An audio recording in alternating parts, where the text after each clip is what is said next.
Hey everybody, Sam here from East of Eden Farms, and of course from my podcast, which is called This Stuff's Weird. And I've been trying to make some videos this summer about things that I grow in the garden to maybe inspire you to grow some stuff or to give you some ideas on things that you might want to grow or some ideas about maybe changing the way you eat. Some of that is basically just me preaching to the choir in a sense, or telling you about my, as it were, conversion. I had a heart attack several years, 4 years ago, and I had 4 strokes, a heart attack. I had open heart surgery, and since that time, I've lost 100 pounds, and I have really examined the things I eat and the way I eat them. And I want to share kind of some of that with you as we go through all this.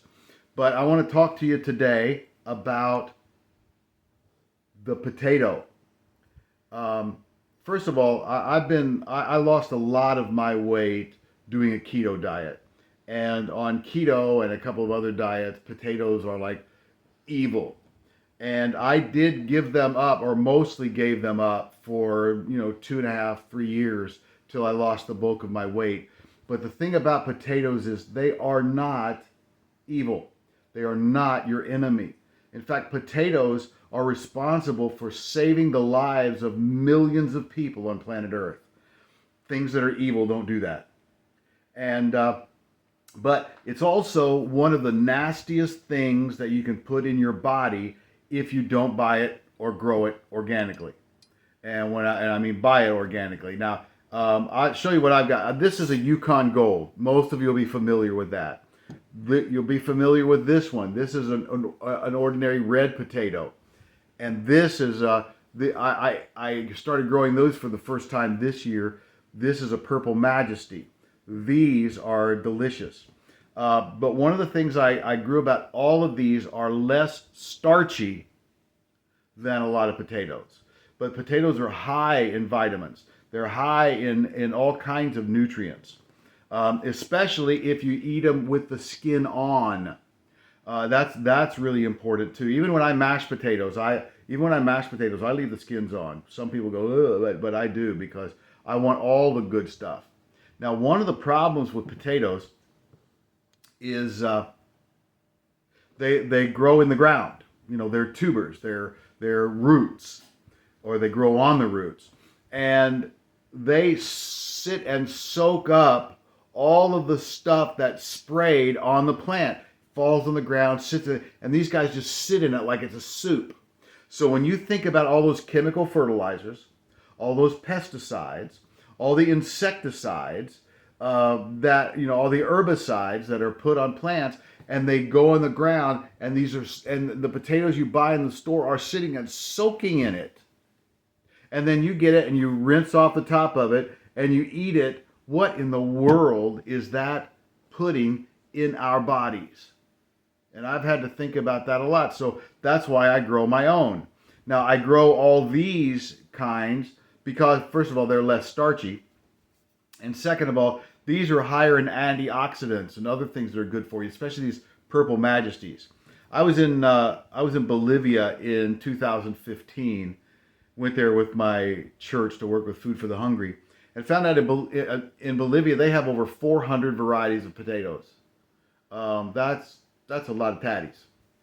And I learned a lot about different kinds and different kinds of preparation of them and things like that. But I've always wanted to try these. I tried one kind in 2015 and 2016 from Bolivia that was called Bolivian purple or something like that. It was also purple, but it was very starchy. It was tasty, and they were good roasted, but they were still very, very starchy.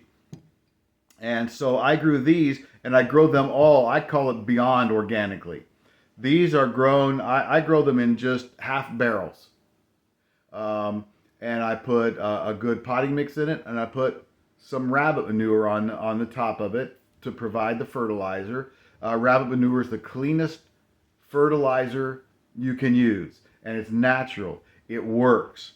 And I put that on there, and these sit there. They don't get no insecticides, no herbicides. They just get watered, and I look after them, and then I harvest them. I just harvested these. I've got some more down growing in the garden. I don't eat a lot of potatoes because I do try to watch my carbs. Like this little Yukon Gold right there. That'll be a fine potato for me for a baked potato, or cut up and roasted and have with squash or green beans or something like that, with my dinner. So, but I just wanted to tell you about those in case you want to think about growing your own. They're very easy to grow. It's a case of set it and forget it. You just have to keep them watered. If you put a good amount of fertilizer in the soil to begin with, you're not going to have to do that again. And just keep them watered. Then when the plants die on the top, you leave them just for a couple more days, and then you can dig them up and get you some nice, nutritious, healthy potatoes. And if you're not going to grow them, I really do encourage you to spend that little bit of extra money and buy organic, because if you don't buy potatoes organically, you're putting all kinds of nasty stuff in your body. And I know that sounds like I'm preaching, and I kind of am, but I want what's best for you.